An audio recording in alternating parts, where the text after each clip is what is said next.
Robin. Fucking love this song.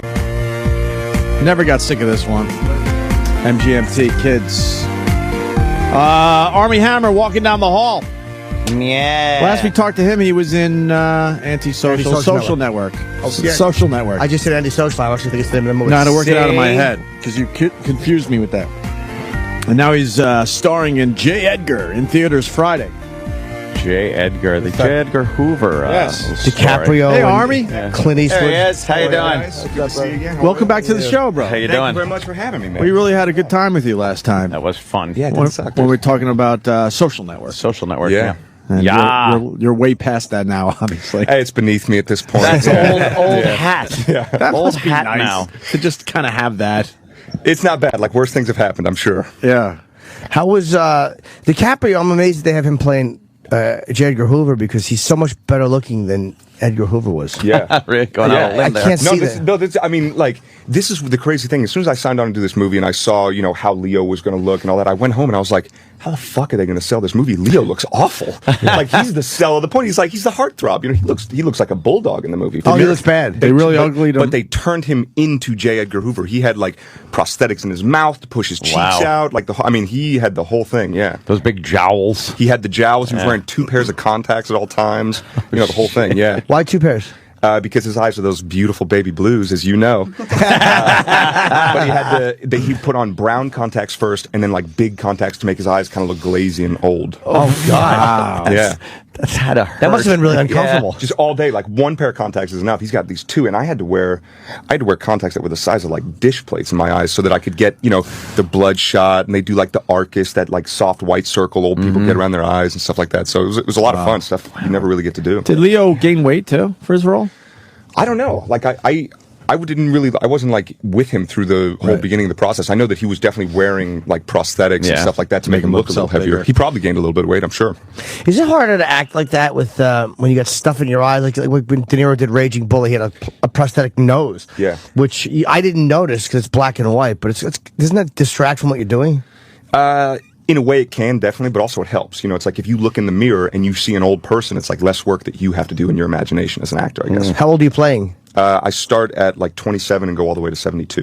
Jeez. But like several strokes and stuff like that. So it's an aged 72. I look like a piece of leather by the end of the movie. Okay. Yeah, it's got to be bad. Yeah. And Hoover's love interest, right? Yeah, So how did that play out? Man, it was dreamy. No, it was great, man. Oh, yeah. That's all. Joe Frazier? Yeah, Smoking Joe. We Been had him watching in this here, clip man. all morning. You did? Really? Yeah. 2 years ago. I thought it was I thought it was like last year. I know, we was, really did, but he was awesome, man. What a great personality. Oh, dude! Like, did you see that documentary where he was like, he plays? It was on HBO or something like that, and he plays his voicemail on his phone, and it's like, "You have reached Smoking Joe Frazier, the man who messed up Muhammad Ali," and like he's still going on and on and on about it. Yeah. That's what he was promoting. Actually, it was the Thriller in Manila Documentary. The documentary. Yeah, that's what he was promoting. Which was really good. Yeah, And it was he great. played us the voicemail, too. He'll play it for anyone, man. Oh, I'm sure. Yeah. Watching that left hook, what's better than Frazier's left? When it's not in this fight, when he fucking floors Ali with that left hook. It's incredible. I mean, he was. I mean, just an impeccable boxer, man. Just so much powerful and fun to watch, and just like dynamic. Impossible to hit. Yeah.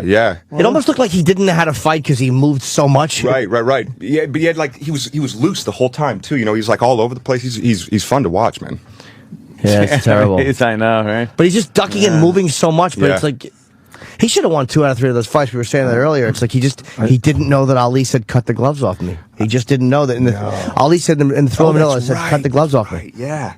And Frazier just gave up first. I think. Oh, man. I think Armie's avoiding the question, though. Which question? Which question? The love interest of Oh, dude, I'll Hoover. dive right in. Oh, Fine, man. please. All of a sudden he goes, oh, wow, Frazier. Yeah. No, you're talking about male on male love at boxing. Yeah, man. Yeah, right. Clive Tolson or Clyde? Clyde. It is Clyde. Yeah, Okay, Clyde. Clyde Barker. So there was the rumors for years, but no one said it that they thought Edgar was gay. But nobody said that back then. You couldn't. be You'd have FBI crazy, guys going yeah. through your trash. Like, there's no way you could. These were 2 of the most secretive and protective people of like the 20th century. But is that in the movie, though? Yeah, for sure. I mean, it's not in the movie that people couldn't say that they were or weren't gay, but the movie doesn't really take like a hard stance. Like it doesn't say, yeah, these guys were boyfriends or anything. No like Brokeback Mountain scene. No. Oh, You know, that's what we're getting at. rear entry scene that they edited out. You know, Spits in his fucking hand. And let's fly. But you don't see, all you see is two polished sets of shoes. You don't see any sex happening, just facing one face into the back of the other. we did it real artistic. Those oldie style shoes. We just think it's funny because when Sean Penn played Harvey there, Harvey Milk,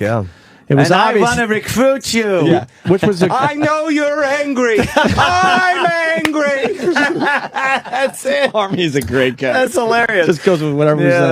But it's funny to me that obviously Sean Penn negotiated how much gay stuff he would do. Because he had an all-out makeout scene, and then the rest of the scenes were done in shadows where you couldn't see if anything was going on. Oh, so he's like, you get one kiss. That's that's what I'm much thinking. That he went with his people and said, "This is what we'll negotiate. I'll go all in for one fucking scene, and that is it. The rest you could like film around it." There were always shadows in the bed and stuff when they were like supposedly kissing. What's the most I guess homoerotic scene in the movie as far as that really tips you off? Like, all right, they're a little more than just buddies. Yeah, there's I found out they were more than buddies. Oh, yeah, sorry. I found out they were more than buddies when I was doing my research, and I saw that there's a collection of photos that J. Edgar took of Clyde sleeping. And it's like, I mean, that is intimate. Yeah. So I have one of the pictures, which is incredible. But the most intimate scene we have in the movie is like it's this great scene. It starts in like a hotel room.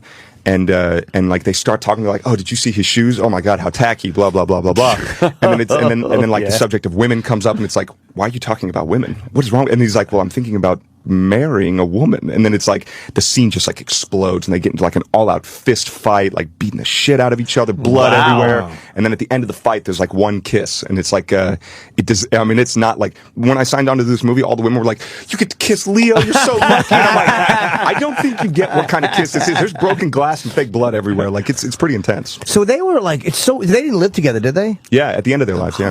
They're buried next to each other. They lived together. Yeah, everything. When Hoover died, he left everything for Clyde. Isn't it so weird that gay people are seen as like soft and like yet one of the most ruthless guys ever in this country was gay. It's so weird, this weird perception. Mm-hmm.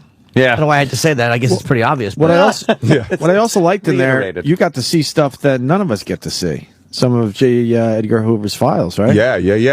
We're not seeing these pictures of Clyde sleeping. No, I mean, it's not anything that I just went out and found, and it wasn't anything that the production provided, because I didn't have a single conversation with Clint about the character or about the movie at all. So they just like, show up on this day, and we're going to work. Did he also, give you files to go through and check this shit out? Nothing, oh, no, okay. Nothing. He just gave you a script. Just a script, but then I hired a researcher, and I just handed her the script, Amy Hammond, and I was like, find me everything. Oh, I got you. Wow. Yeah, so that's where I had almost every picture of Clyde ever taken, going all the way back to his yearbook photo from 3rd grade. How does that help you? Like, I'm sure it does, but what does it do when you look at all that stuff? Does it just kind of help you figure out what he might have been like? Or, I mean, what does it do for you? Tons, dude. I mean, you see the person, and especially with Clyde, he's not J. Edgar Hoover. He was the behind-the-scenes guy, so nobody knows anything about him. He was secretive, and that's the way he liked it. He liked, being in the background. Going through all that, I had all of his letters that he wrote to his brother. I mean, I had all those things. The Cheever letters. Yeah. And then like Freedom of Information Act, I had like a bunch of stuff and all that kind of shit. And then, but the thing that was the most helpful were the pictures. It's like, because, they were so protected that, when you'd write a letter, it's like, I hope you are finding yourself in good health. I am as well. And everything was so, stilted and old school. Eloquent. So, yeah. So really where I got most of the stuff from was looking through all the pictures. It's like, because you can't lie about body. Right. How's Clint Eastwood? Is that just amazing? He's epic. I mean, it's still bizarre to walk into a room and see him there. Like, we've worked together now for a long time. Like, we have a great relationship, but still, you're just like... Wait, you had other projects? There's fucking Clint Eastwood. No, just like this project. Oh, okay. Yeah. Is he intimidating as a director? I know as a person he has to be, but as a person he's the most intimidating. Yeah, that guy's fucking Clint Eastwood. Anything you say, but as a director he's the best. Like, is he really? Yeah. I mean, if we were going to shoot a scene in this room, we'd walk in like me, Leo, and him before anybody else got there, and he'd go, "Okay, well, this is where we're going to do the scene. So, do you guys want to put it on its feet?" And it's like, "Sure. Where do you want us to stand?" And he'll go, "Anywhere you want." Just like, really? All right. Yeah. He kind of lets you as actors do Everything. Yeah. I guess that's the advantage to an actor directing. Yeah, sure. Yeah. Because he wouldn't want a director, on his ass, like telling him, you got to do it like this, you got to do this. So he doesesn't do it. If he likes your audition, he likes something you did. He understands the actor. Yeah. So just come in and do that. Yeah. But he always wanted to bring an orangutan in on the scene. Where's the orangutan? Especially with the name too, right turn, Clyde. So did you? Was there anything? If he didn't like something, what would he say to you? How would he tell you to? Because I heard Kubrick would just make you do it and do it and do it. Yeah. Right. What would Clint do if he didn't like something? Very little. I mean, there wasn't much that we did that he didn't like because we're pretty awesome. Yeah. Yeah. But no, like he would be really subtle about things. Like he would just go. I mean, I remember one scene we did. He goes, "All right, it's getting a little gay. Let's back it up a little bit." And we're like, "All right, sorry." It's getting a little gay. Or Yeah. like, yeah, you probably wanted to keep. If you make it too much, that you kind of take away from the rest of the story. Right. And this wasn't the main part of the story. The main part of the story was J. Edgar and sort of creating the FBI and sort of the tormented life he led. Mm-hmm. So. Did you paint Tolson as the more, because you said he was secretive and you went over, but he was the behind the scenes. Like a lot of people think Bush Cheney is the more ruthless of the guys because he was more the second. Did you paint him as the more ruthless guy, or do you think he was? He was. He definitely was. He had a reputation in the FBI as like the hatchet man because J. Edgar, who actually was ruthless, would say, "Get rid of that guy." And it would be Clyde who'd have to go up to him and go, "Oh, wow. Look, dude, you're fired. Sorry, submit your resignation," like that kind of thing. He had a reputation in the FBI. Like if he was walking down a hallway, people would go into rooms that they weren't even supposed to be in just to like get out of the way of the hallway. Yeah. Were they supposed to be lovers before, or did it occur while they were in the FBI together? They met when Clyde came in to sort of interview for the job at the FBI, and that's where they met. And that's like young brash man comes in to interview. Yeah. Love at first sight. Yes. Do they address Melvin Purvis at all? He was an agent that Hoover Melvin apparently Purvis, had- G-Man. He had the hots for, supposedly. Yeah, Purvis is in the movie. Smaller parts, Who plays Purvis? Oh, dude, what was his name? Okay, he's not like a... Yeah. No, I mean, it's like 2 scenes for Purvis. Okay. What about the interaction between Hoover and Nixon?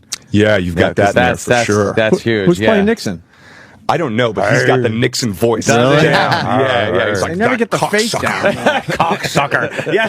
What did he say about Hoover? Yeah. He's like, as soon as he finds out Hoover dies, he goes on camera and he's like, "America has lost a hero." And then as soon as it cuts, he's like, "Get that cocksucker's files. I want them all." Fucking Nixon. Nixon was a Great. Wasn't the That thing... sounds cool. But they didn't know where his Definitely. files were. That's why no one could kill him. No, his secretary shredded them all.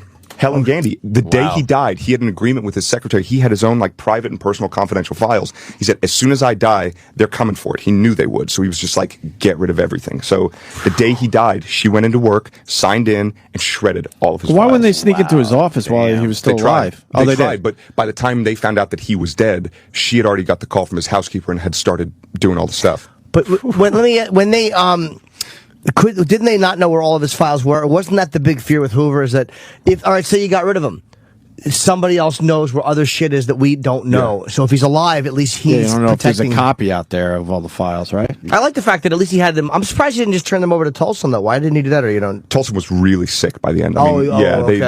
He had one foot in the grave by that point. Who died first, Hoover? Hoover, yeah. You must be a great actor. Who? Because I can't imagine you playing a ruthless role. But everyone's saying that you were amazing in this movie. So, thanks. Roland saw it. He said, "Holy shit, Roland this loved movie it. was great." Yeah. How was it? Were you intimidated at all by DiCaprio? Or do you not get intimidated by other actors?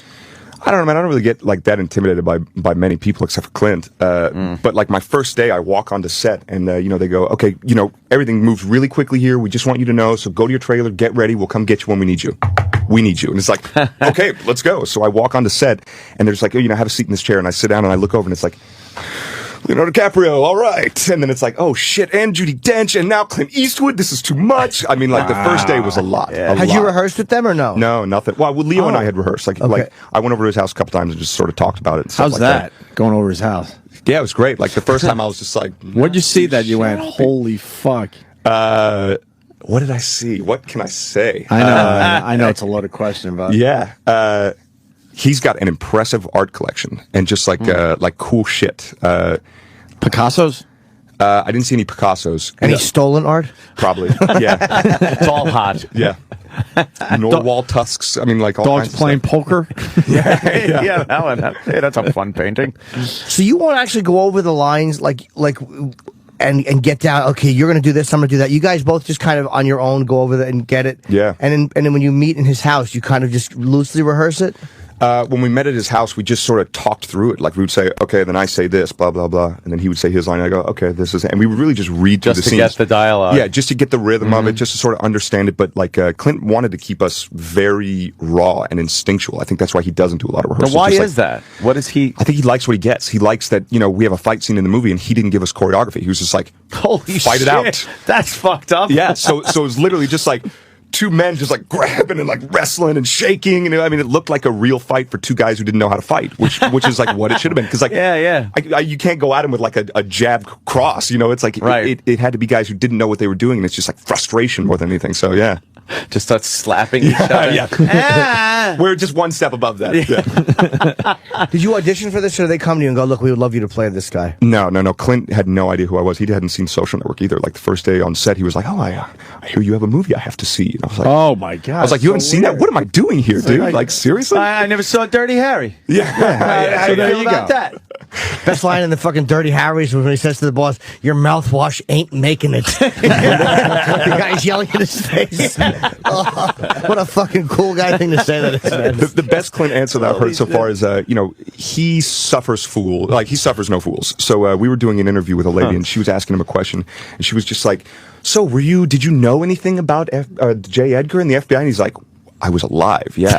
And she was like, oh, well then, were you fascinated by J. Edgar? Is that were you always just intrigued by the man? And he goes, "No." She goes, "Well, why'd you do the movie?" And he goes, "I like the script."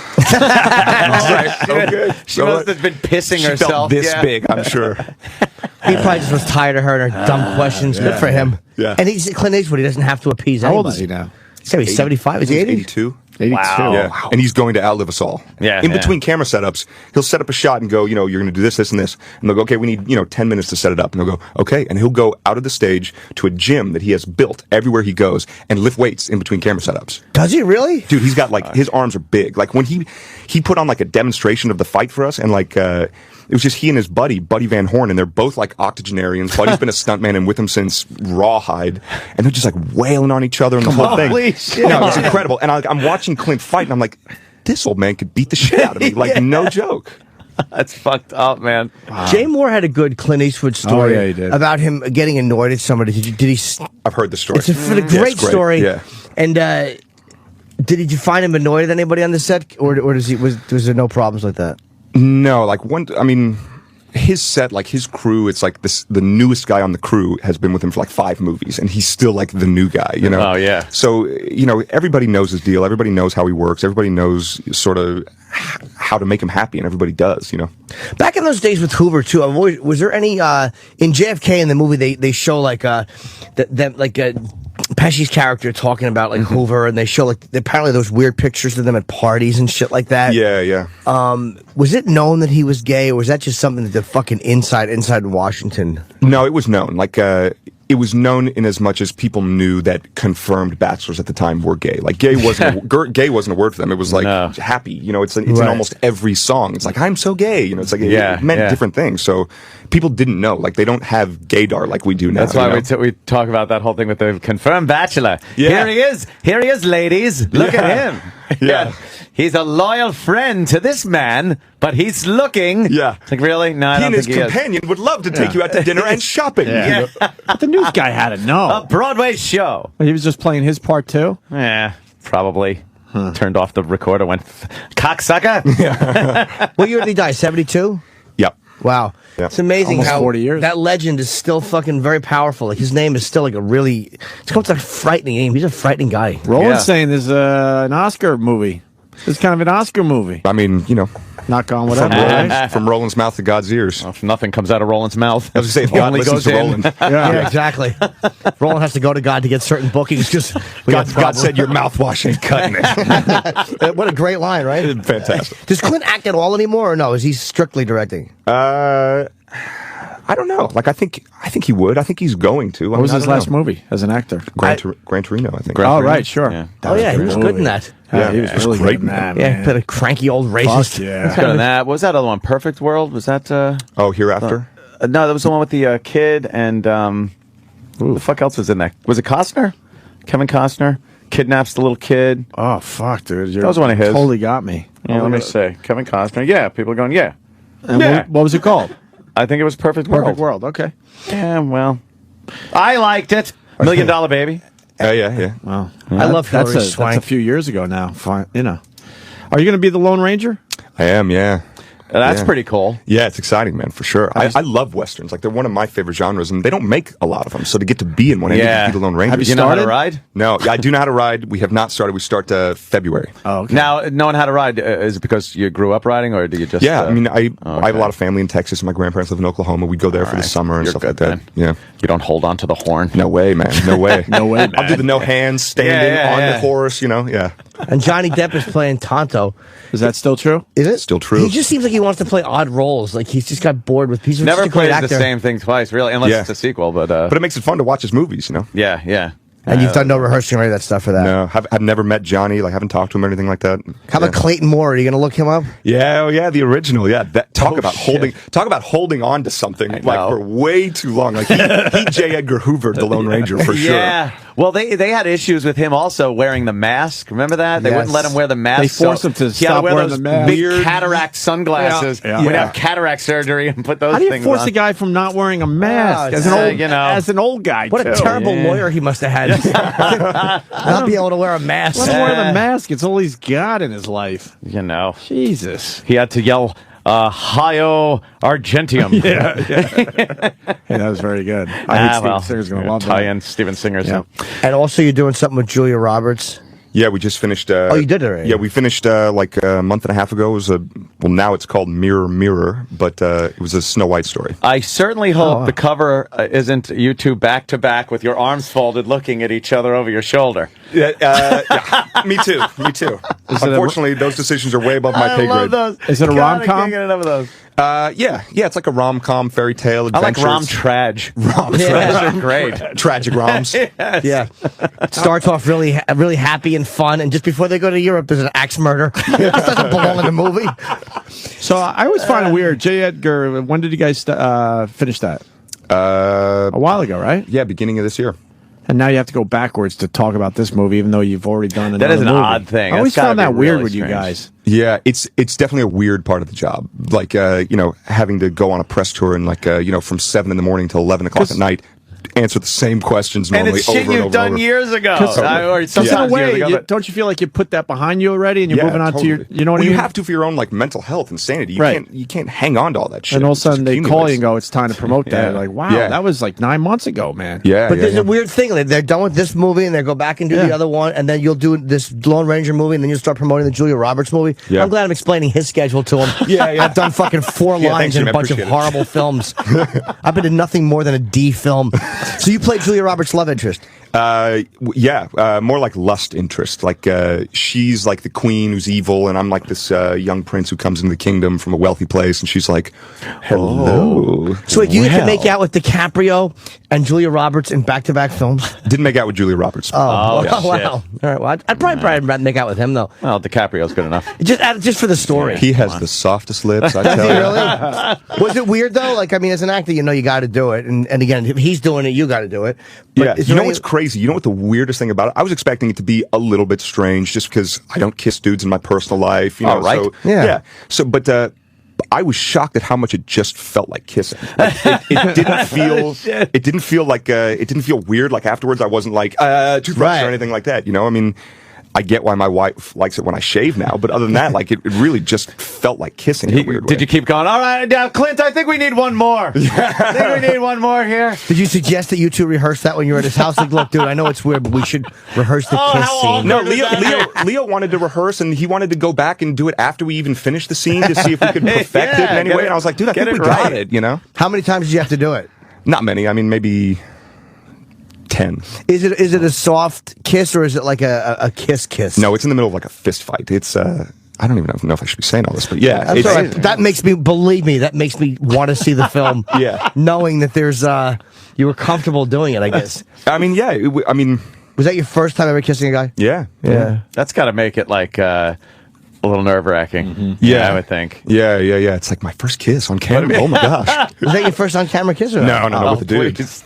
Look at him. Dude, I don't know. Fucking playing Quasimodo. I kissed one person on camera in my life. It was Nina Hartley, the old porn girl. The porn girl. We made out. We did a comedy short, which we shot the comic strip.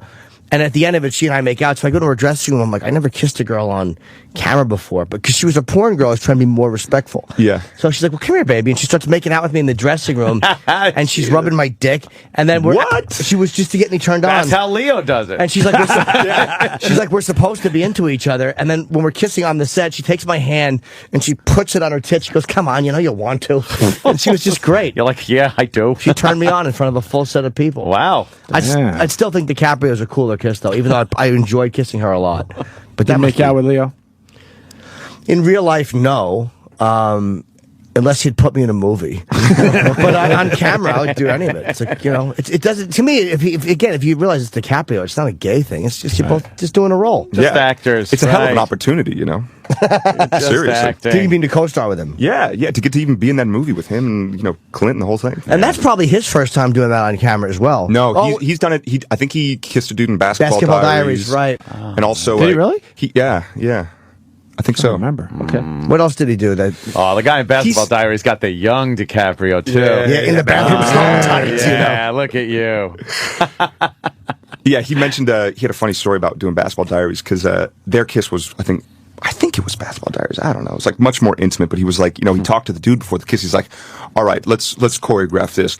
I'm going to keep my tongue on this side of the mouth. You keep your tongue over there. Wow. And I'm going to run my tongue on the inside of my cheek from the front to the back so it looks like your tongue, but it's not going to be. It's going to be my tongue. Keep your tongue out of my mouth. Yeah, like they had like a whole like choreography for it. I wonder if that was more awkward than actually just doing it. The conversation of just like... Yeah. How are you gonna do it? Because you're kind of not so, if you're male prostituting yourself, which I think he was doing in that film, you're not supposed to like kissing another older or whatever guy. So you just you know. So it would be natural to kind of be repulsed. I think Will Smith wouldn't do it in. He probably would now, but in 6 Degrees of Separation, he was supposed to kiss, right? And he wouldn't. Yeah, he said he regrets it now. He did say he regrets it. Yeah. Did they like bring in a body double or? Maybe they just cut away. I don't remember, to be honest. I don't brought in think DJ Jazzy Jeff. He's like, hey, who Finally I kiss got here, work. man? Yeah. Finally gave him some work. Kiss this man for me. When you're doing a movie, do you start to think like because you were great in The Social Network, and do you start to think Oscar? Is it hard to not think of it? Like if someone mentions Oscar, does it start to play in your head? Like fuck, man, I might be able to. No, not at all. I mean, especially not when you're making the movie. I was just too nervous about dropping the ball. You know, it's like you really just focus on the job at hand. And I think like as an actor, it's like one of the luxuries of my job as opposed to the directing and all that is when I'm done on the movie, I'm done on the movie. It's like I walk away and it's like I have officially finished my work on J. Edgar. So anything that happens after this point, it's just a fun ride. Like I get to enjoy it, like the fruits of my labor, I guess, but it's not like anything I'm thinking about before. When you see a final cut of it, is there anything that they take out that you're like, fuck, I wish they would have left that, or man, I thought we did a better take, but maybe this one was just shot better. Do you go through that when you watch a final cut? Yeah, there was one scene that they took out that at first I was like, that's really a great scene that sort of shows you more of Clyde's sort of personality. But then after I was thinking about it, I was like, you know what? No, it flows better. Like it's right that they took it out. You know? Did you talk to anybody who actually knew Clyde? Like anybody in his family? Yeah, I did. No one in his family, but I talked to Deke DeLoach, who was like an FBI agent with Edgar and Clyde and all those guys back in the day. Got nothing from him. I mean, you talk to him, it's like the same thing. He's like, well, of course, they had nothing but the most professional of relationships. You're like, all right, I'm going to stop you here. Yeah, thank you. Thanks I'll for talk to you wasting later. my time. Thank you. He wouldn't give you the skinny, right? Nothing. How old is the guy? He's got to be in his 90s. Holy but still sharp. Damn. Like he'll say to you, on November 3rd, Clyde came in with a memo about this, and you're just like, whoa, dude, you're talking about something 70 years ago or something. So he was giving you information, but he didn't give you any real insight into the guy himself? Nothing, yeah. How did you only got that just by watching tape and looking at photos? Photos definitely helped. Photos were probably the most helpful thing, but then also his letters and stuff like that, and memos that he would write to J. Edgar in the FBI that, you know, became declassified later and stuff like that I had. Did you find anything in the letters, like to Edgar, that seemed like when you're looking back with perfect hindsight, like, wow, that could have been something one lover would say to another, even though nothing at all? Wow. Nothing. I went back and reread all the stuff before we started doing all the press stuff, just so I could sort of refamiliarize myself with it. nothing. I mean, those guys were vaults. What was the most, in the photograph, what was the most revealing thing that you, or accidentally revealing thing that you thought you might have seen? Because you said that the sleeping photos. Oh, that Edgar took of him. Edgar took of Clyde. Yeah. That was definitely the most revealing thing. And also, the picture of him when he was 7. He went to a school that had dirt floors in Laredo, Missouri, and you know people are dressed like farmers. And then there's like Clyde Tolson standing in the photo with like the perfect suit, oh, you know, shit. the pocket square, the watch fob, the hair perfectly combed, a bow tie, and you're like, what's he doing there? Yeah, seriously, it's like, oh, he knew this about himself from a young age. All right, and he did. Like he was as open as someone could be in the time. I mean, on his application to the FBI, he actually put, "I have no interest in women." I mean, that's 1920s code for, yeah. I'll put that in my mouth if you want me to. You know? So, I mean, it was interesting, man. It's such a cool role to play, man, because he's such a guy that nobody ever talks about, but was such an important guy, because everybody knows Hoover, and most people don't know that there was a second half to that. Yeah. Clyde really kept him on track. You know, Hoover, if left to his own devices, would do things like, you know, fire all the agents, we're going to hire new ones, and Clyde would be like, okay, calm down, take a breath, breathe into this bag, you know. He was like the codependent partner who knew he was dealing with kind of a fucking fly off the handle. Yeah, totally. Was the oh, sorry. I was just going to ask, what do you know about some of the stuff, because you did some research there, with the celebrities like John Lennon and yeah, he did not like anybody. I mean, he really distrusted everybody equally. He hated John Lennon. I mean, it's funny, man, he didn't change. Like, when he started in the early 1920s, communism was a serious threat. They were blowing shit up, you know, they were trying to overthrow the country. So he was like, wow, this is a serious problem. So he made communism sort of his thing. And then he never got past it. So then, you know, cut to the civil rights movement where it's like, no, this is a good uprising of the people. Like, this is not communism. This is a good thing. But he still was like, no, this is bad. Uprisings are communists. I know it. And that's sort of the attitude he always maintained. Who did he like is the better question. Shit. It seemed like he hated everybody. Yeah, was he religious at all? Was there a short list of people he actually liked and admired? Clyde, I think. Clyde and Helen Gandy, his assistant. Literally it. That was it, yeah. He had no real friends, no real celebrity friends or any of that shit? Yeah, nothing. I mean, he had like celebrity friends, and he was a man about town, and he was like one of the most powerful dudes in D.C. Yeah. So he could go to any restaurant and like sit with, you know, Leela Rogers or whatever. I mean, he had the best seats always. But, you know, he'd sit down and have a dinner with them, and they'd think, oh, it's, you know, so wonderful. He's our great friend. And then, you know, he'd die, and like, you know, things would become declassified. He had files on all of them, you know, logging everything they said. I actually, a dude interviewed me for the press tour, and after the interview, he was like, you know, my dad met J. Edgar Hoover when he was 8 years old, because my government, or his dad used to work for the State Department or something like that. And he said when he was 8 years old, he met J. Edgar in his office, and he said to me, he goes, Mr. Hoover, I'm so glad that the FBI is here protecting and keeping the American people safe. And he was like, oh, you're a true patriot, blah, blah, blah, blah. And he said years later, it all became declassified, and there was a file on this 8-year-old kid, and the only thing in the file was a piece of paper that said, on this day, he told the director that he's happy about the FBI. And that's it. Yeah. I wonder if he was OCD. For sure. You think he was OCD, and that's how he dealt with information? He could not throw away anything. He had to log everything. I mean, I can't say conclusively he had OCD, but I mean, where there's smoke, there's fire. There were signs. Was there was rumors too that I'd heard that he was part black, or was that not addressed in the film at all? It may have just been a rumor that was just not completely unfounded. I don't know. I never. Oh, it didn't. Okay. And did they address? I guess the Robert Kennedy, because didn't he hate Robert Kennedy? Hated both the Kennedys for going over his head to JFK. And there's definitely it touches on the Kennedy thing, and it touches on the fact that J. Edgar was the first person to know he was assassinated. He was the first person to call and say, the president has been shot, your brother's dead, and then hang up. And then the next day he was at the racetracks. You know, I mean, yeah. Didn't Robert Kennedy hate the fact that he had to hear that from Hoover? I heard he hated the fucking fact that J. Edgar told him. Dude, wouldn't you hate hearing about, you know, your family member dying by like someone you hate? Someone you can't stand, right? Yeah. And you know is gloating. Who might have had something to do with it. Like, those are sort of the conspiracy theories, you know? Does it imply that at all in the film? Do they do they touch that, or do they leave that alone? They touch on the call. They touch on, you know, their very tense relationship, but it doesn't draw any conclusions.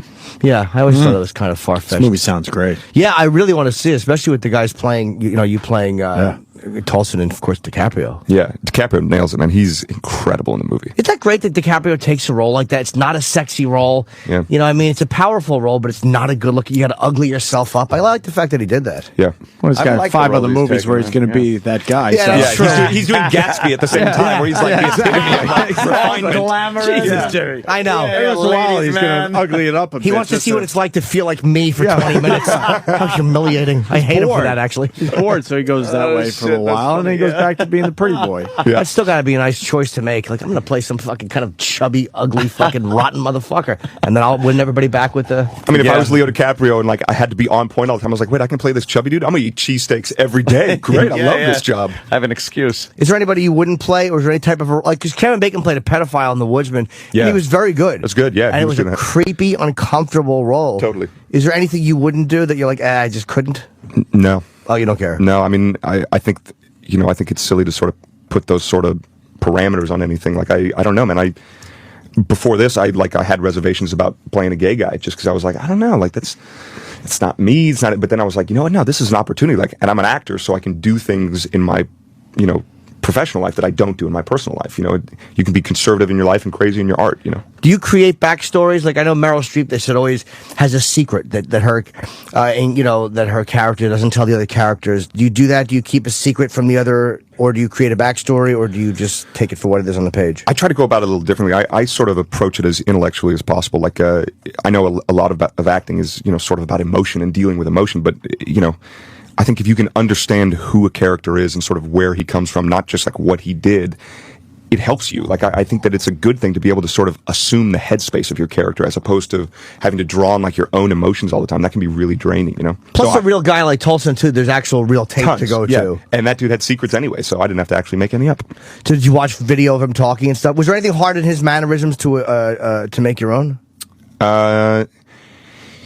He's very like the walk and everything is very like stilted and like tight and controlled, and like I'm like typically a sloucher mostly, so it was like I'd always have to remind myself, but it was helpful. Like, Why do you guys got to copy that shit? No one knows. the what? I would just walk as me and go, this is how he walked. I don't understand the details sometimes that you guys go through. Because man, we're actors. We take this Actors. seriously. I hear you're a gun enthusiast. Yeah, I do like guns. Yeah, Yeah, huh? yeah. That's cool. I do. You guys too. can't really have guns in New York, I don't think. Oh, boy. You have Please. no idea. Please. It might have a few. No. He might have a few. This is the golden ticket, my friend. That's impossible. It's a picture of the mayor blowing someone. That's impossible. How did you get this? Because I'm a radio personality. I've had death threats and things, so they, yeah. From other people who work with What do him. you carry? Do you mind if I ask? Yeah, a H&K 40. Oh, nice, dude. Yeah. It's I heard you and your wife exchanged gifts of guns. We did. That's I cool. thought it would be really funny one year to give her a gun as a Christmas gift, oh, she's gonna fucking flip. This is gonna be great. And I hand her the present, and then she hands me a present, and I just shook it, and I go, "This feels exactly like what I just handed you."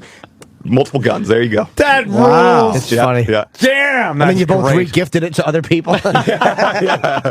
What do you like shooting? Anything and everything. I Yeah. have a little collection of handguns. I have like a great 1911 a Kimber 45 that I love. 6 hour P226, a couple rifles, shotguns. I picked up a Barrett 50. Yeah, no way. Yeah. Take it out to Calverton. Have you shot it yet? Yeah, it's hilarious. What is it? Is it like $3 a round? It's about $4.50 a round. It's Browning machine gun ammo. Yeah. Same thing. It's just off the chain and in a magazine. That's fantastic. And I shot one of those in Texas one time. it's crazy. I was saying the kick isn't bad. It's the concussion. Yeah, like blows and the your ball fucking of flame that like scorches the earth in front of it. I mean, it's Yeah, like everything goes Wow, really? No, it's like if someone's laying on the ground and they've got it on like the tripod and they're laying down, Yeah. the gun is so heavy. I mean, I think that's Yeah. why the recoil's not bad because it weighs Yep. like 70 pounds. or It's something really ridiculous. heavy, and the grip and where you put it and everything. It's Yeah. it's really stable, but you can't do anything about just that much.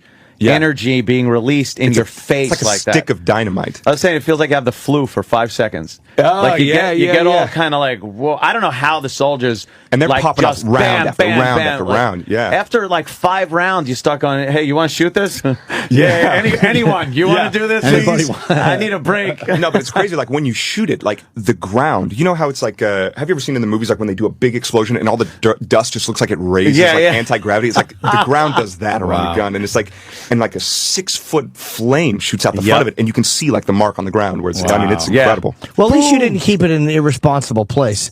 You know, your 50 cal. I didn't walk in and see it on his fucking kitchen table. Well, I was cleaning it. It was on the You got to kitchen keep your table. guns clean, especially your automatics and your semis. You got to keep those things clean.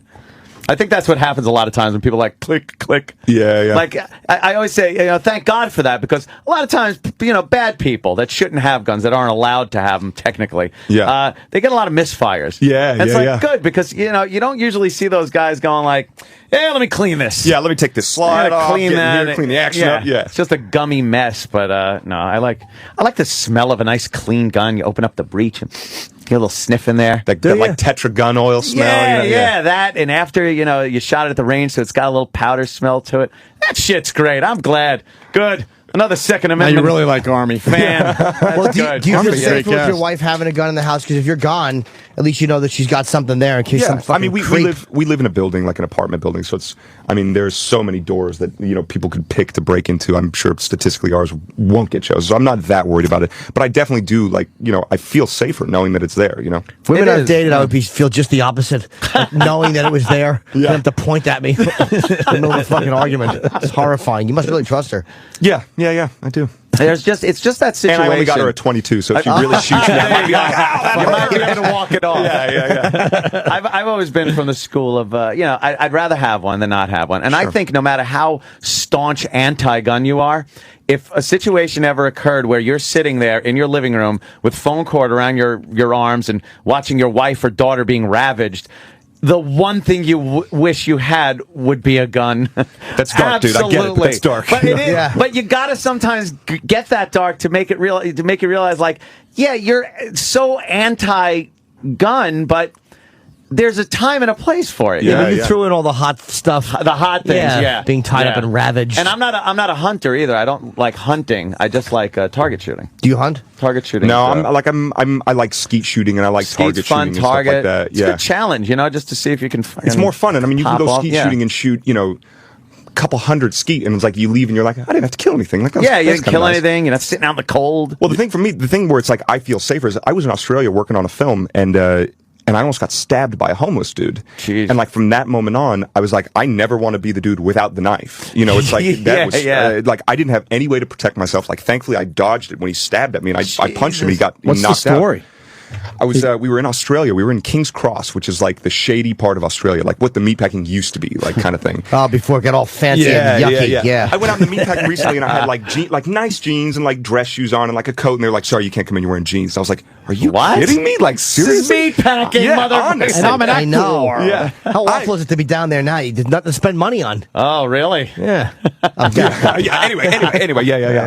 I was down in King's Cross, and like we were walking around, and it was like me and like two of the actors from the movie, and like this homeless guy jumped up off the ground, like he was like passed out on the ground, jumps up and like points in my face. He goes, "I know you. You owe me money." And I was just, and I literally, like, I was down there and like we were doing Justice League and I was playing Batman. The movie never ended up happening, but I got to train for like 2 months and with like the Australian Special Forces and like the whole thing, like doing gun drills and the whole thing. And it was like, it was like a kid's dream. So the guy gets in my face, points, he's like, "You owe me money." And I was just like full of hubris. And I was just like, "Fuck you, dude." And I just walked around him and like we kept walking. And he comes back and he's like, "No, I know you. You owe me money." And I was just like, "Dude, I don't know what you're talking about. I'm not giving you shit." So I walk around him again, and then he gets in front of me the third time and he goes, "Give me my money or I'm going to stab you." And I look at him and I just go, "Fuck you." And he pulls out a knife. I think he was a little bit like heroined out. And like he swung at me like this, like at my face. So it just happened like in slow-mo where I was just like, whoosh. So the knife flies by your Son of a face. bitch! And then I just like clocked him. Like after he finished the swing, he was like this, and I just caught him. And his head just went. Whack. Holy And he just shit! he fell straight down onto the ground, and I stole his knife. You took the knife? I took the knife. Yeah, good thing. Probably saved somebody else from being This dude's stabbed. going to go around trying to stab you. He does not deserve to have this knife. But not a smart move, though, because who knows what fucking DNA is on that knife, and if you get picked up with it, it's like, no, I stole it from a homeless man. I didn't a knife for it. Sure you did. Yeah. We got the Yank murderer. Yeah, I've heard that before. Stole it from a homeless guy. Right. Well, Armie, man, what a pleasure, man. Yeah, great, man. Thank you guys for having me A back. lot of fun, man. I hope you come Definitely. back to promote Mirror Mirror. What the hell? Even if sure, it why is a not? rom-com, we're good. We'll sell you some tickets. All right, cool. But J. Edgar's in theaters Friday. Armie Yeah, Hammer. it sounds great, man. Really does. Absolutely. And our Very show cool. is done? Yeah, I guess so. Yes, Jimmy, I'm sure you have a Quickly, plug-a-rooney, as real they say. quickly, this weekend, Long Island, early show Friday, both shows Saturday sold out. There's late show Friday, tickets available. And for the Borgata, our second show for Antisocial is being added. It's myself, Artie Lang, Doug Stanhope, and Dave Attell. That's January 15th. Tickets on sale this Friday morning. And I'm imagining it will sell out. So hopefully you'll buy tickets. Of course you're going to sell out. I feel it. Artistically, Yes. I have already. But I mean, physically, I want to as well. All right, we're done. Armie, Yeah, we'll see you thank you, next man. time. All right, Thank you, brother? guys. Thank Armie you very Hammer, much. everyone. Him got the good boy phone and him not the boy phone. Him not the boy phone and him good boy phone. Him good boy phone and him not the boy phone. Him not the boy phone and him good boy phone. Little Yimmy got him good boy phone, so he can book a gig with Jalen O. And little Yimmy got him not the boy phone, so he can call a tranny when he's edging all alone. And Anthony has got him good boy phone, so he can get a call from Kenny early in the morning. Anthony him got his natty boy phone. You never know, Casey Anthony could try to call him a good boy phone. And him natty boy phone, natty boy phone. And him good boy phone, and good boy phone. And I'm natty boy phone, natty boy phone. And I'm good boy phone. Anthony him got him natty boy phone. Little Yimmy got him natty boy phone. Opie Hughes only got one phone. Him the only one not they creep on the show. It's a good boy phone and a naughty boy phone. Naughty boy phone and a good boy phone. Naughty boy phone and I'm good boy phone. Him good boy phone in him naughty boy phone. BILLT ETLEY, Bill Tetley.